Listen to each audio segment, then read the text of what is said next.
Hello, Hello. hello, hello. Happy Taco Tuesday. Welcome to TMW Online, the Melanated Way. I'm Linda. That is Abby. We are here on a Tuesday, not a Monday.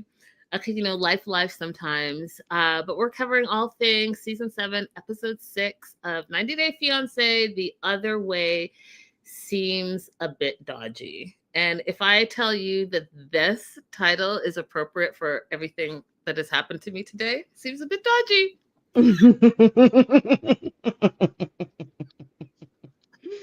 Mhm.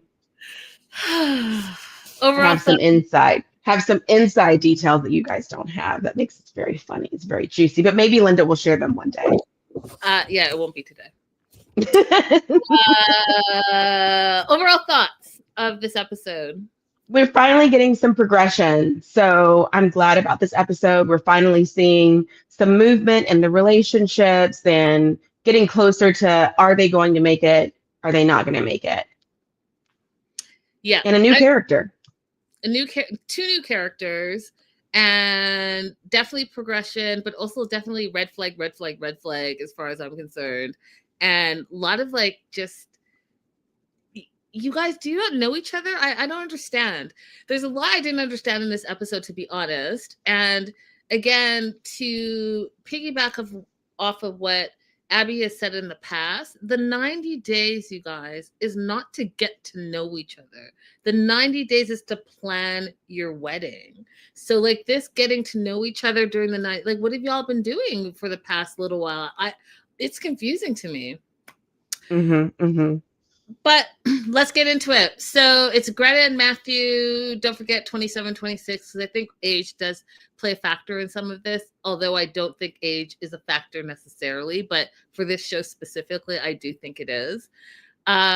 She has spent this first day here abroad in England, and it's not going well, day one, between her and Matthew. And you can even see it on the screen, you guys. You see there's a bit of a disconnect, and you would think after not seeing each other for so many months that they would just want to be all over each other, tell me, what have I missed, and know your face and all the things.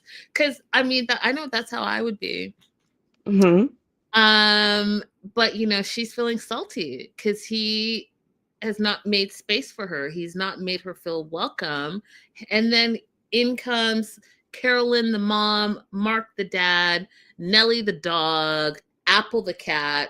The whole family has come in to join, and the parents really welcome her and they make her feel comfortable. And I was like, did none of that pass off on Matthew? Mm-hmm. Mm-hmm. Mm-hmm. Verbally said, we love having you here. They think that she's his soulmate, and they call him Mr. Krabby or something like that, just cranky pants. And they see that he sparks up when she arrives, but that doesn't translate in how he's treating her thus far on day one, in my opinion. And the parents talk about how they made a meat-free zone for her because they know that she's vegan. They got her a gift, and it's a cake, a vegan cake with a cat topper. So, they thought about her, and they thought about her specifically. And Abby, I just didn't see any of that in Matthew. Right. And I think, unfortunately, this is going to confuse Greta into, okay, I do feel welcome, despite the fact that he didn't do anything on his own. But it's not him making the welcome, it's his parents making the welcome. So I hope that she, even in her hurt regarding, family life in the past, I hope she can still separate that and not give him a pass just because the family was welcoming when he wasn't. 100%, because that was the next thing I was going to say, was that she starts saying how she's feeling this warm, happy family life, and normally that's not something that she's used to doing. She usually feels disconnected, and the passing of her mom at such a young early age, she really has not had this type of interaction. So I'm hoping that she is not feeling the void of, wow, the parents might be warm and happy, but you have to make sure that your fiance is doing the same things that are making you feel so welcome, right? Mm-hmm, Because mm-hmm. once you move out of that house, it's you and your fiance, your future husband, who has done nothing in the last 3 months to help make you feel welcome. And I want to say more, but I'll leave it at that for now. Shout out to our regulars. Hey, Joslo. Hey, Raydella. Hey, fam. You guys don't forget to like and subscribe if you haven't already done that for this episode. So Greta's feeling unsettled. She feels like, the room was not prepared for her to feel welcome. And after the interaction with the family, even the family is thinking of her well-being. It's like, hey, you've been traveling all day. I'm sure you're exhausted. I didn't like, Abby, how Matthew's like, well, I'm exhausted too. And the mom was like, yeah, but Greta's been traveling all day. Like, right. And you've been doing nothing.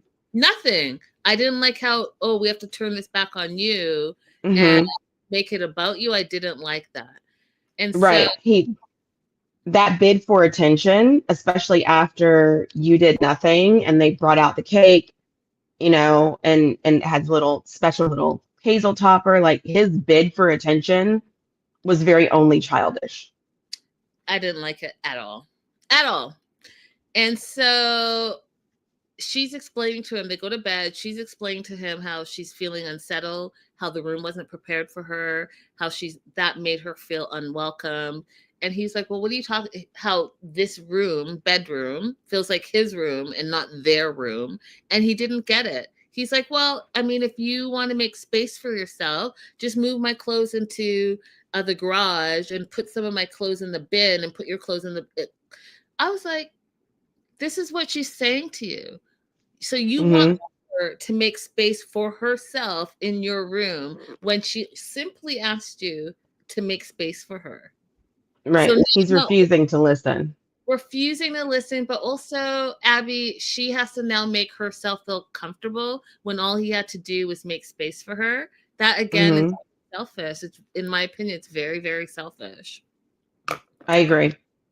And then the next day, which is something that I don't like, because you guys, I think that yes, knowing what your significant other likes and making them feel special is 100% a green flag.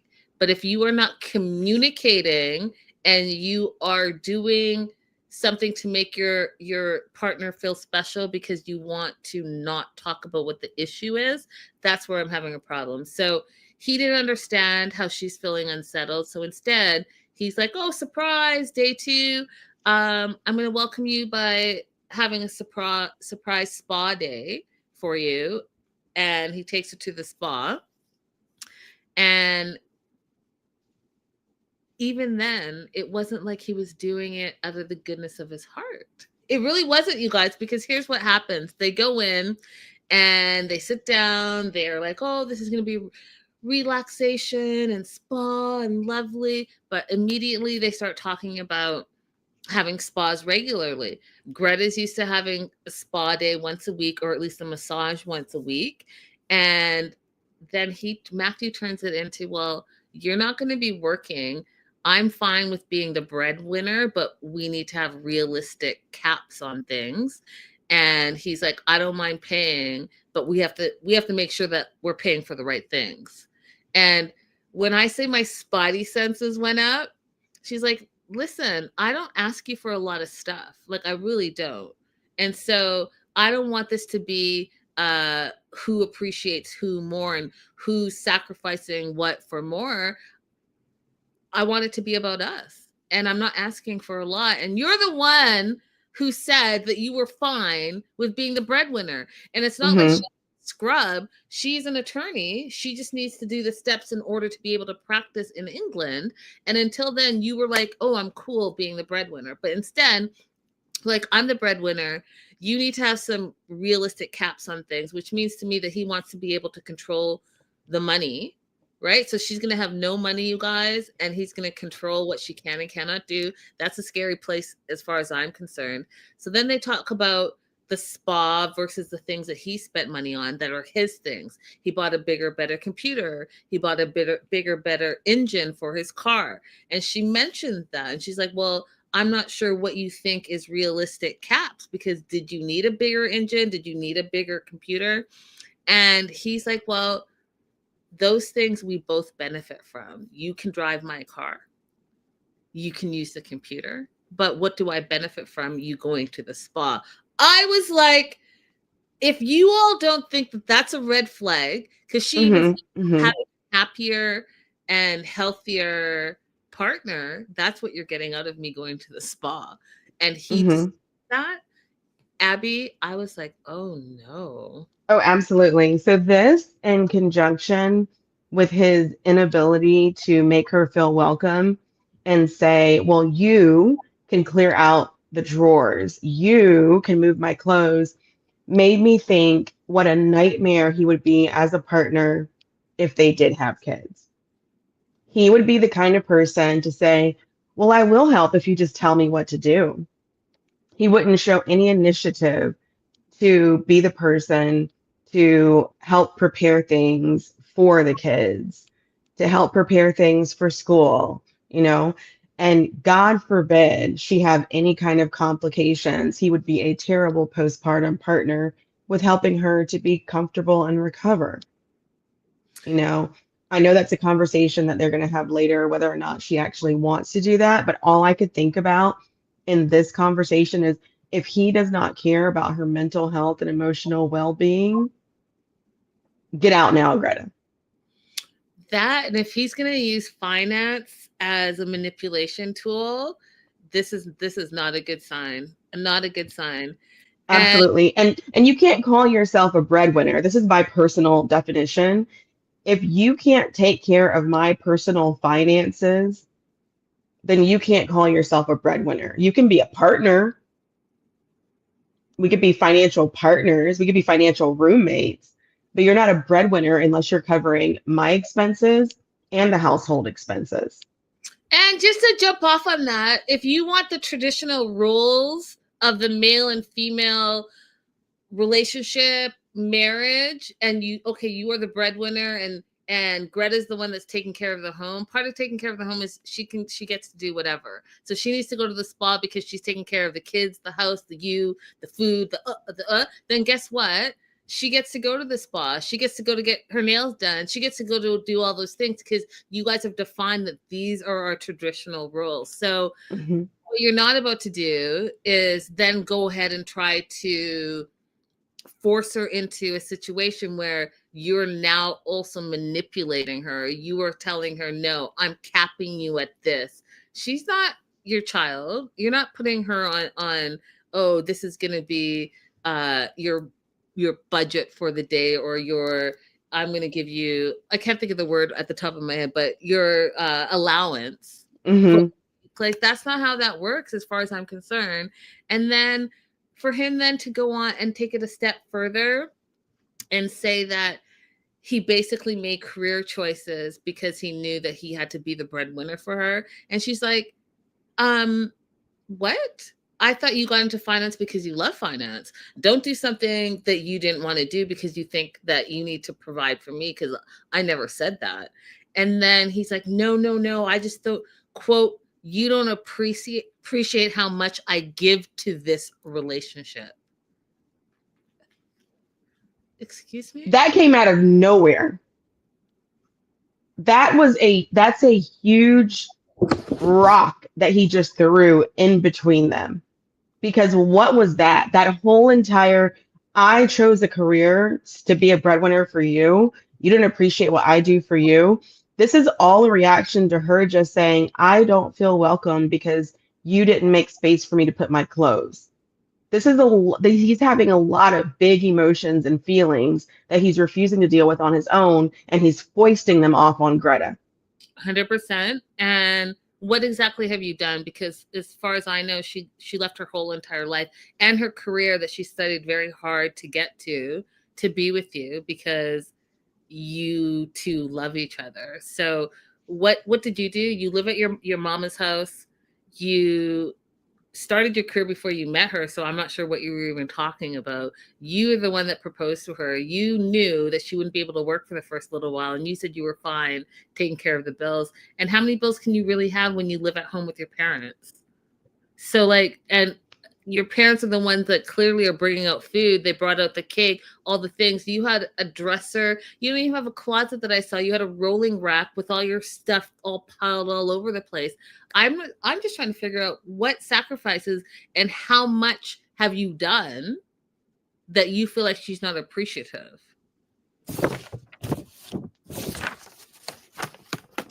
Maybe we'll see in the future, because so far I do not see what he's changed about his life at all to accommodate her. I don't see it either at all. So let's see. We're on episode 6, so maybe somewhere down the line we'll see it. What up, Michelle? Hi, Ryan. Ryan says, these two act like they just met a month ago and decided to live together. Facts. Let's move on to Madeline and Luke. I'll let you start. What were your overall thoughts of their scene this episode? Luke is a liar. And Madeline is just, this is all my speculation. I think she's just in a position, because of the way that she grew up, where she has to look out for herself financially first and foremost above everything. And that's causing her, because she doesn't know the truth of his situation, to look past some of his behavior. Because this should have been wrapped up. This should have been over. But I think that she's trying to find her white whale. I agree with everything you just said. However, I do think in this episode specifically that she's 100% toxic. And I'll tell you why as we move through it. I just don't understand what happened here. And again, it could just be me, and you all can explain it to me, but I just thought that she was over the top and toxic in this situation. So she was mad at him from lying about the money thing and saying that he sent it and she spent it on something else and blah, blah, blah. So they had no intimacy the night before, even though they hadn't seen each other for like 3 months, because she was upset. And the next day she decided that she was going to forgive him. They're going to go to taste cake for the wedding, and they're going to figure out like which cake they're going to have, right? So they try a vanilla with red berries. They try red velvet with white chocolate, and a pistachio with passion fruit. Did any of those sound delicious to you? The pistachio with passion fruit, I would love to try that. Now, I have a friend who makes fun of me because I love pistachio anything. He calls it an old lady flavor. But that sounded so good. You look like you did not like that did not sound good to you. None of them sounded great to me. First of all, I don't like red velvet. A pistachio cake is the whole cake pistachio with sponge and like I would have to try it. Like I'm open to trying it. I just couldn't conceptualize it in my mind. Have you ever had the Talenti pistachio flavor? No. Okay, so that's what I'm envisioning. That flavor of pistachio, not actually like chock full of nuts, and then a filling of the maracuya, the filling of the passion fruit. I feel like because the pistachio is so nutty and creamy, and then having that tart, fruit in the middle. Oh, I think that one would be bomb. Yeah, see none of these stood out to me, but what do I know about wedding cakes? Nothing. So they sit down, they're trying it. Madeline's not a fan really of the vanilla, or she kind of likes it, but she thinks it's basic. Red velvet, she doesn't like at all. And then we didn't really get to get her reaction on the pistachio, because Luke does this half apology thing where, they're feeding each other cake, they're in the moment, and he's like, I love you, I can't wait to spend the rest of my life with you, and blah blah blah. Meanwhile, he's only buttering her up because he wants to tell her something, and he's scared to tell her. And she's like, just tell me, like, what is it? What is it? Spit it out. Just tell me what it is. And he's trying to tell her about the bachelor party that she forbade him to have. And, he's like, I went to David's house. They threw a small bachelor party for me. And there was a stripper that came over. She danced for me. And Madeline freaks out, pushes him, throws cake all in his face, storms out, starts crying. And this is where I feel she was toxic. You should never put your hands on anybody. And again, you guys, if you go back into like episode 1 and 2, I just don't understand what the big deal about a bachelor and a bachelorette party is. If you truly trust your partner, that's going to be your life partner. So you go to the club, you see people all the time. You get hit on all the time. You have a bachelor or a bachelorette party and it's all like dances and all this stuff. It's just entertainment if you are secure in your relationship. So for her to freak out, put hands on him, throw cake in his face, then say it's over, how she's lost 2 years of her life. She's sitting in her car crying, calling people. She doesn't like him around other women. And then when he goes after her and apologizes, she's like, how can I ever trust you again? You knew who I was. The wedding is canceled. She takes off her ring. I was like, what? Like, am I missing something? Because that seems over the top to me. And it just seems so toxic. I'm going to defend Madeline. And you can disagree with me. Well, you will disagree with me. The comments will probably disagree with me this time too, even though you guys normally love me. Never disagree with you. So go on. There's almost nothing that Madeline can do that will ever make me be on Luke's side. And the reason why is because he preyed on her for her age. And I don't expect her to act like a person with a fully developed frontal lobe because she isn't of that age. So that's number one. Number two, he set her up for failure. He knows that she does not feel secure in this relationship because of his past behavior. And instead of him, number one, being fully responsible for what he did, because he could have turned around and said, Madeline doesn't want me to do this. I agreed that I would not do this, so I'm leaving this party. But he didn't do that. Instead, he set her up for failure by having her in a public place, trying to butter her up in a place where she is trying to create memories of this life that they're going to go into and this event that's supposed to be very special. And you want to tell her something devastating that you agreed you wouldn't do on top of this special occasion that she's trying to create to get back to being in a good place with you. That's not setting your partner up for success when you need to tell them something that you've done that's wrong, because you're not being fully accountable for what you've done and they're not in a place where they can receive this information well. Okay, so what did he do? He previously chatted with another woman in Colombia while they were in a relationship. Yeah, and I know. This part I may be wrong about, but either made plans to meet up with her or actually met up with her when he was supposed to be visiting Madeline on an occasion. That I may not have correct, but there was some infidelity that he agreed, okay, in order to have you trust me again and for us to move forward, I will not do X, Y, and Z. One of those things was not having a stripper at a bachelor party.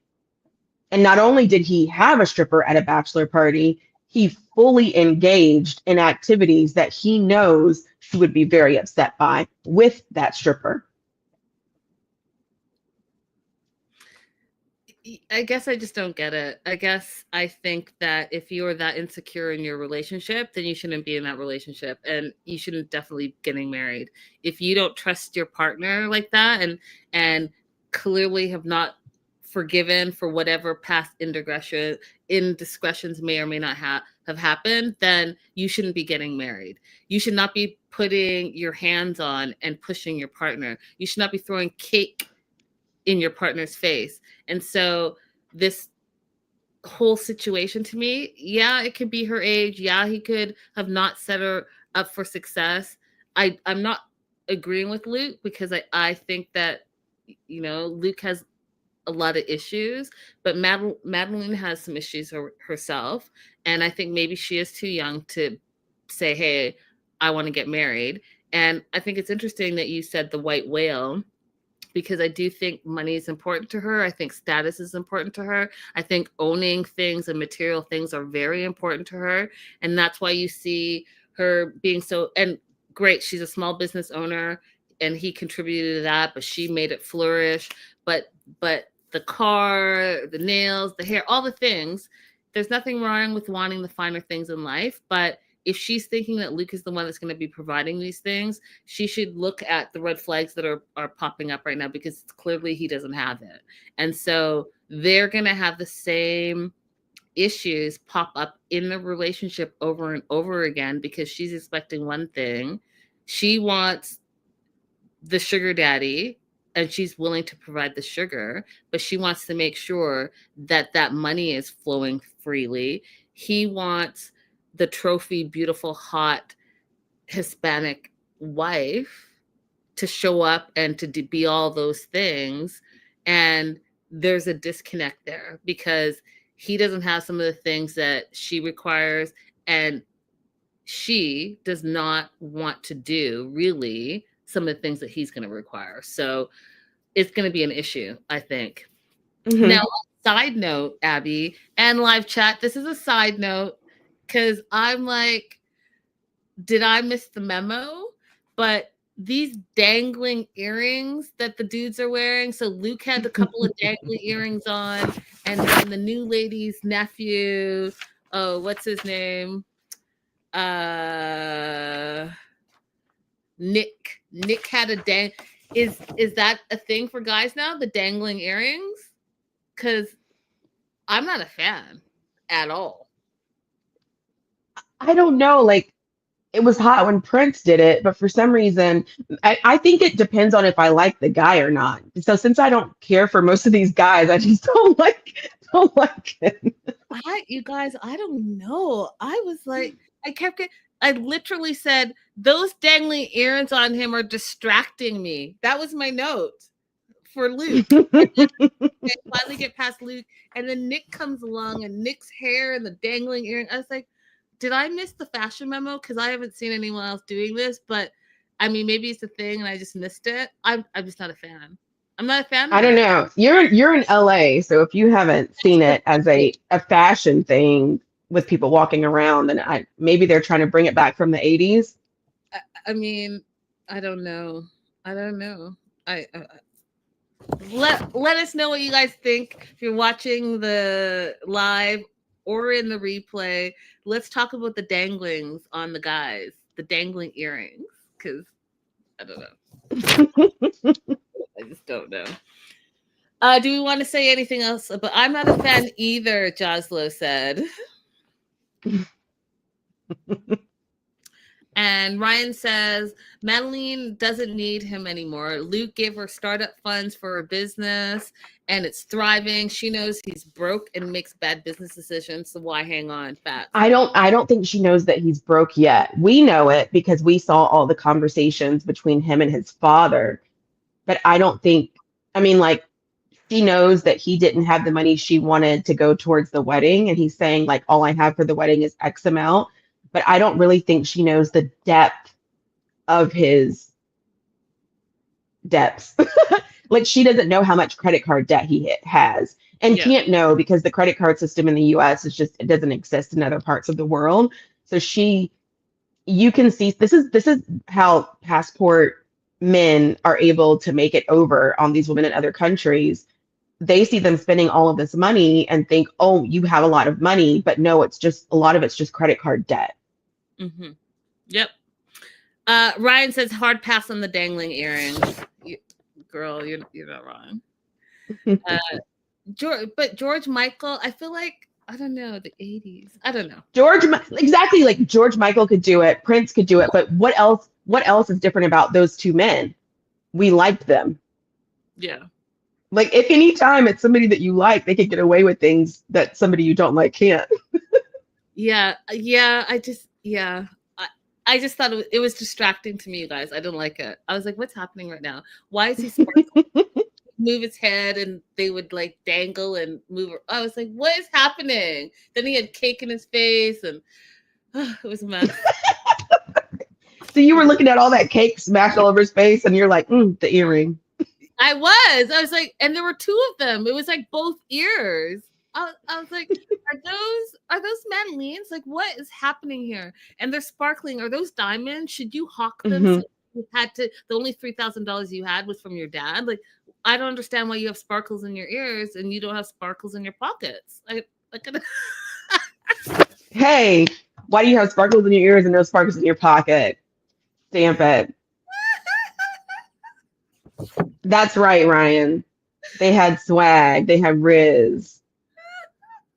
Luke does not have swag nor Riz. Okay, well, I'll say what all the kids are saying right now. And I spent like a month with my nephews and nieces, but they'd be like 6'7", 6'7", 6'7", which is exactly how I feel about this. 6'7". All right, moving on. Mm-hmm. Sadhna. Okay, oh yeah. This is not about Sadhna, but that's who I always think it's about. This is about Jenny and Sumit. Mm-hmm. Jenny, we didn't get a lot from them. We got like 3 minutes. Jenny thought everything was going to be okay with his family. She now realizes she was wrong. His extended family, Sumit's extended family, has just negative vibes and thoughts about Jenny, and she's worried. She's like, so I live here now. Every time they're going to come over, this is going to happen. They're going to be talking crazy to me and telling me all the things that even me as a viewer, y'all are 15 years deep. You're 15 years too late. Why are we still doing this? Why are we still doing this?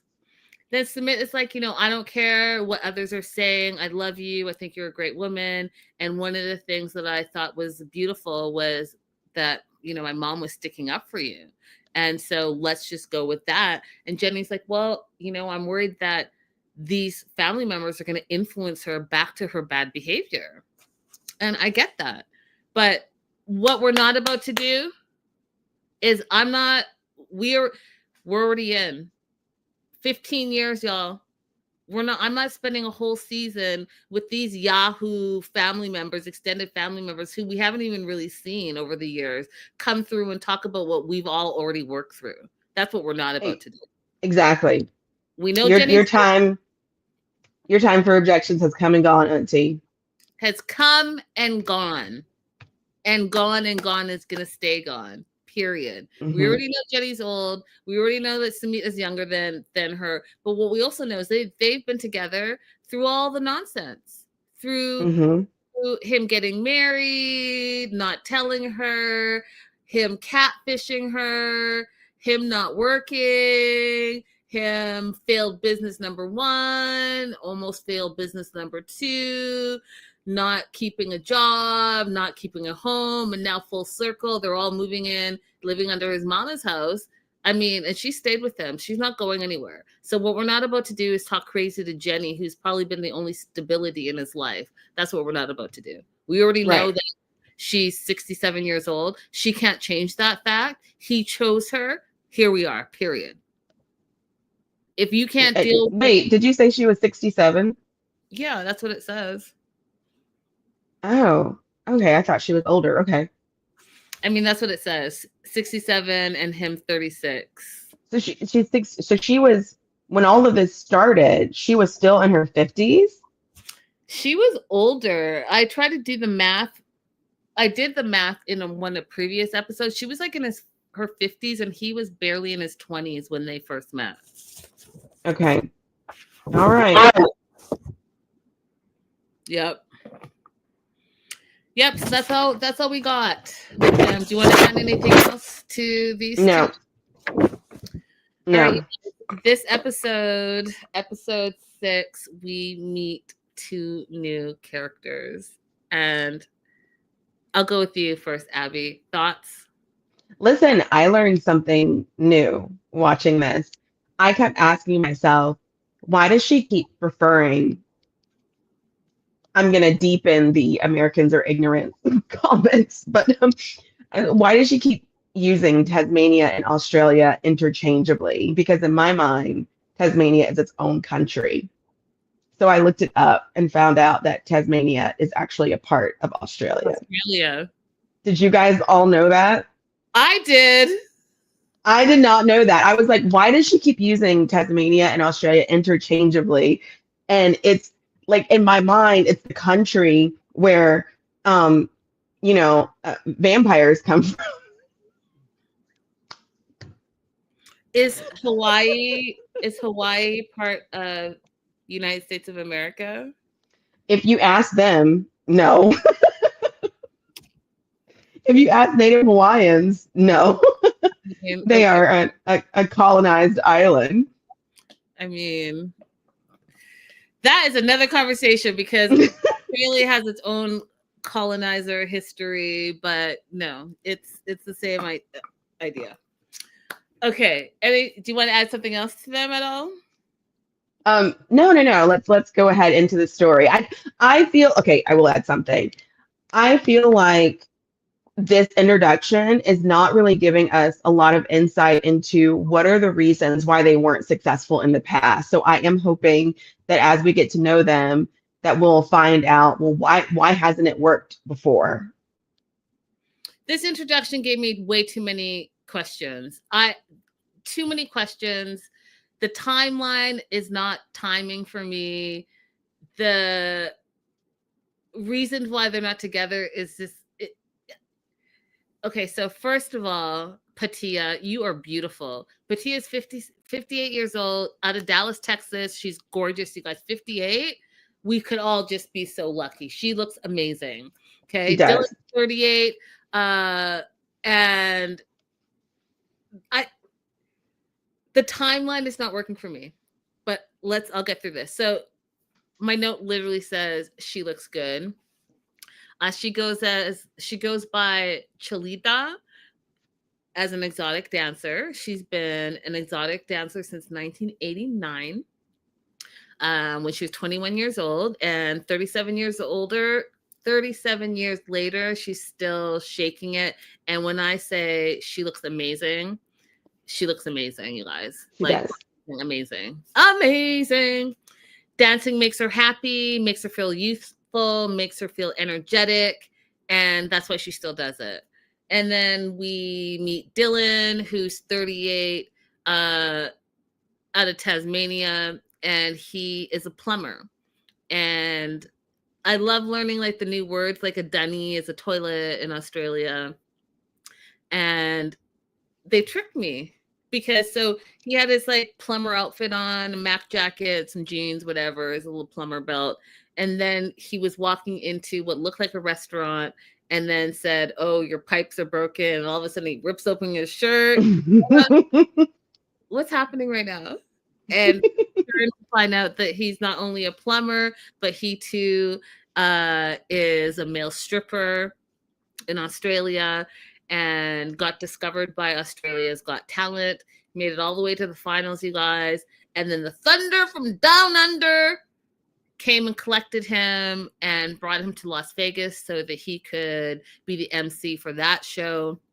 And that's where he met Patia, because she was living in Vegas at the time. So yes, she's from Texas. She went through a brutal divorce, got away from Texas to kind of rebuild her life, ended up in Vegas, was dancing, exotic dancing. So one exotic dancer meets another exotic dancer.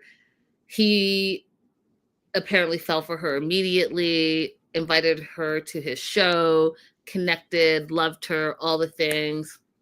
And he literally said on this episode, he only wants to be with her. And then this is where it all got twisted for me. So they've been together for 12 years.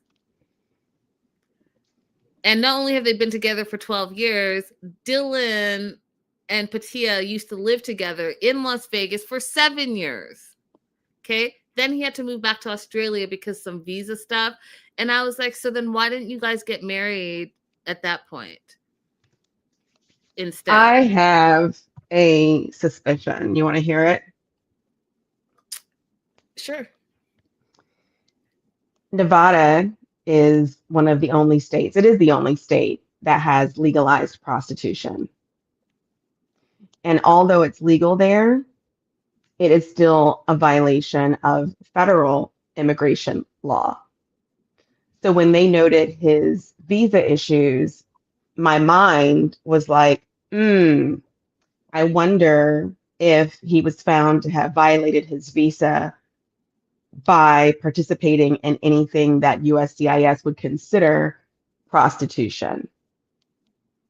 And that is the reason why he had to leave And it appears as though after he left, he never came back. Well, and that was something else that is confusing to me, because if you were living in Vegas and you were part of this whole cabaret with Thunder Down Under, because that was a big thing for many years, then I don't understand why you had to move back, and then an option for you is not to come back to the US. Like, that hasn't been mentioned. Instead, Patia has to move to you. Like, I'm just that. That was yeah. So that was what I was thinking, because they also mentioned that they tried to relocate to a different country as well, but he never came back to the US. So that was what was in my mind. And keep in mind that I'm not saying that he was a prostitute. I'm just saying that he could have participated in activities that USCIS would consider prostitution, which is a wide range of things. So I'm just suspicious of whether or not that was an issue. Mm-hmm. Yep. And then, so now she's gonna pick up all her life. She's gonna, I guess, retire from exotic dancing. She's gonna move to Tasmania, and she's never been there. And so I was like, you're moving there and you've never been there. Ladies, I just highly don't recommend that. Like, go ahead and take a trip and see where you're moving to. How do you get up and move? Not even just visit, you just get up and move, and you've never been to a place.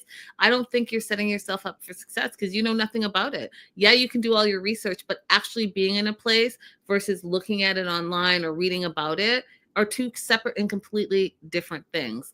Believe me. So that didn't make sense to me. And then, okay, so timeline. They've been together for 12 years. They lived together for 7 of those years. And then he went back to Australia because of visa issues. And then 4 years ago, they moved to Thailand to be together. And it didn't even last a year because they were always fighting. He said that, again, this is a second situation in this episode where the man's like, I will financially provide for you. And then he was not financially providing for her. And then they started fighting. And one of the biggest conversations, fights, arguments in a relationship is money, is money, is money. Right? She's expecting one thing. He's expecting something else. They have not met on equal ground. So guess what? She decides that it's over and moves back to the United States. And now, fast forward, she's going to still move. She's going to move to Tasmania and give it one more shot because she loves him and he keeps coming back to her and saying that, you know, he doesn't want to be with anyone else. But she's tired of the back and forth and is crying because she really feels she's giving up a lot to be with him for the second time, because she already did this, you guys, when she went to Thailand to live with him. And then this is the icing on the cake that I was like, oh, girl, no. You are too old and too beautiful to be doing all of this and having all these doubts. She said, Abby, they've broken up in the last 12 years 20 times. 20 times. And in those 20 times, she's picked up and left her whole entire life to be with him. He's left her after living together for 7 years. You all broke up 20 times. What makes this 21st time different? Did someone go to therapy? Did you all work on your issues? Have you talked about money? Because what are you going to do when you go there? How are you going to continue to be the independent woman that you seem to be? Where are you all going to live? How are you going to get around? Who's paying the bills? How are you going to occupy your day? Like, I just feel like, who did you have any of these conversations? Because you guys aren't starting on equal 0-0 ground. You all broke up 20 times. You know, the ratio is terrible. 20 times in 12 years. Right.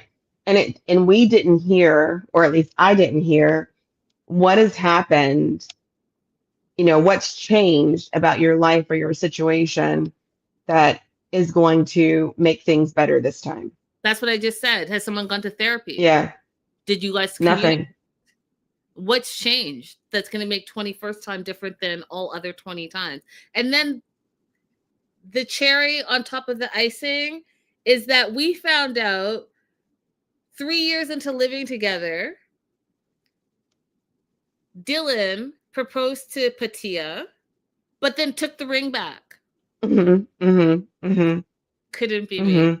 It could not. Under what circumstances would somebody take a ring from you and you would consider getting back in a relationship with them? Are you asking me that question? I'm asking you, under what circumstances does someone propose to you and you begin your engagement and begin planning a wedding and they say, no, no, no, I want my ring back. This is not going forward. Under what circumstances can they ever be a part of your life again? So I will share with you guys a little bit of what April and I talked about before we came on air. I may be the problem because 0.0 circumstances would that happen. What I'm not about to do is live 7 years with someone. 7 years we're I can't even speak. We're cohabitating in the same house, sharing all the household responsibilities as if we were a married couple. And then 3 years into it, my boyfriend, who I've lived with for 3 years, proposes, and then somewhere in that time frame, he takes the ring back, and I still take him back, and then we break up 10th, 11th, 12th, 13th, 14th, 15th, 16th, 17th. Do you see how ridiculous that sounds? Absolutely 0.00000 times, Abby. 0.000 times would I be the person that takes anyone back. If you proposed to me and took the ring back, go ahead and pack it up because I've already moved on. I've moved on. I don't even block people. Well, that's not true. I blocked one person, but adios, salut, arrivederci. You're out of there. Absolutely. That's it. We're done. We're done. I'm not even giving the ring back. I'm going to just take it to consignment and take a little vacation with whatever money I get from it. Y'all are, you know what? You guys are better than me. That's all I know. Better than me because it could not be me. And maybe that's why, I'm not married yet because not me, friend. I mean, in a way, like you're saying like, oh, I'm the problem. I'm the reason I'm not being married. In a little bit of a like it's a bad, like it's not a bad thing. It's a good thing that you're not willing to compromise yourself in these ways. But unfortunately, the way marriage is set up right now, it's not for the benefit of independent women who have ideas and opinions and thoughts. It's for the benefit of men. And so unless you're willing, in a lot of circumstances, to forego some of your independence and drive, then it does actually keep you from marriage. Listen, y'all, all I know is I'm too old to be a baby mama. Like so we're gonna either have to be together and be together to like proper partners or not. But I can't settle for nonsense right now because I just know too much. Do you know what I mean? My grown age. Absolutely. I know too much. If I was 19, maybe I'd be like, okay, you go. I'll give him a try. We'll see how. Yeah, that makes sense when you're 19, 20, 21. But at this age, I think, there's space for incremental change. But at this age, for the most part, people are who they are. Yeah. And again, we can always learn and grow. I'm not saying that because that's something that should be a lifelong thing. What I'm saying is that I can't settle for nonsense. Right. And I don't want to be a teacher in a relationship. At your grown age, if you're over 35, then you should know better. Mm-hmm. And still learning, but you should know better than right. I agree. You should at least know some things. Anyways, her nephew Nick comes to visit her. They're gonna cook and talk about the relationship that he really knew nothing about because he's never met Dylan. Again with the dangly earring. So you guys, that's all I have on Nick because I got distracted. Because then I started thinking about dangly earrings. And so when Patia started crying about the wedding and getting married and giving him one last chance, I kind of tuned out because Nick's earring was sparkling in my eyes. So do you want to add anything else to that? You guys, I don't think Nick is her nephew. I know. I know. It's why am I even thinking about this? I just don't. They were living together for 12 years, and this is your favorite aunt, and you never met him. And but it was so important that she's going to Tasmania that you immediately booked a flight to come and see her, but you didn't meet this man in 12 years. Like, Yeah, unless they give us some kind of story of why he wasn't around that 12 years that she was living or in a relation, or 12 years she was in a relationship with him, 7 years they were living together, something like that. So 7 years they were living together, right? Unless we have some kind of story, he was out of the country on some military assignment that whole time. That's why they didn't meet. I don't believe it. I also didn't, it didn't look family to me the way he was comforting her physically. That didn't feel family. I don't know every single culture, so maybe I'm completely wrong about that, but that felt more like, it looked to me more like former person who used to visit me a lot at the strip club that I worked at. yeah, I agree with that vibe that you got, because I was like, your nephew who you haven't seen in a long time, she said, is coming over and flew out. Everything you just said, I was like, that doesn't make sense, because your favorite auntie is your favorite auntie because you hang out with them and you see them all the time and you do fun things together and they know all about your life, and you have, you know, auntie, nephew, auntie, niece, like vibes. I didn't get that at all from these two. I got more like, hey, we used to be neighbors. I kind of need someone to fill in this filler time while I'm cooking. Can you come over and be that person? Hmm. Yeah. Yeah, that would be more innocent. I went a little bit different direction, And but definitely not auntie and nephew. that's it for episode 6, you guys. Definitely let us know your thoughts if you're watching the replay. Let us know your thoughts in the live chat. And I guess my question of the day, the question Hmm. of the day is, if your partner proposed to you and took back the ring, what would you do? If your Yes, partner proposed to you and then took back the ring, what would you do? That's I it. would That's all. love to see you guys' answers. Meet us in Same. the comments. You guys, we'll see you on Friday. Have an amazing rest of the week. I think it might be too late for some of y'all, but in America, some of y'all states were voting. I hope you went and voted today, because every vote counts. Then we've got till 9, where it's only 8 here on the East Coast, so you haven't voted yet. Go out and get it done. Go get Not it me done. though. Not me though. I don't live in a state. Everybody else, go vote. We'll see you on Friday. Bye Bye. bye.